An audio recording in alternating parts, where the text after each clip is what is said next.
E që në këto momente na duhet sabër, na duhet kërreti dhe na duhet bindja dhe Allahu xhaleshanu. Sepse ai ka caktuar edhe vdekjen e ka caktuar edhe jetën. Jeta është e hidhur, por ka momente kur ajo mbëltohet. Dhe mbëltohet më së shumti nga dora e babas edhe dora e nanës, nga prezenca e tyre, nga frima e tyre, nga përkthjelet e tyre, nga dashnia e tyre.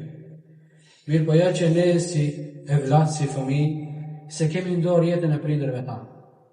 Në dorë ka vetëm Allahu xhaleshanu.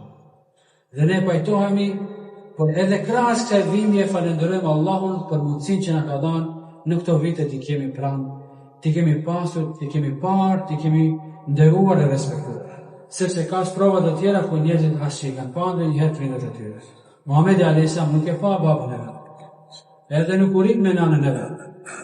Pas 55 vitesh, në një moment, kur duke u kthyer prej Medinës për Mekë, ndalet Muhamedi alayhis salam në një vend, edhe qan aq shumë, sa që thonë sahabët, krejt ne që ishim me to, filluam të qajmë si qante Muhamedi alayhis salam. Pse? Edhe ata e bashkëndin dhimbjen. Ja Rasulullah, çka ka ndodhur? Thanë, këtë vend është varrosur nana ime. Mas 55 vitesh, qante sikur të kishte vdekur çat ditë ose një ditë përpara. Është një dhimbje që nuk shohet asnjëherë. Është një etje që nuk shohet asnjëherë deri në takimin e radhës. Është një etje e cila i ngjan etje sa agjeruesit i cili kur zgjohet në mëngjes, etjen e marrë kur sheshuan, përveç iftarit. Asgjë tjetër. Edhe kjo është ajo etja.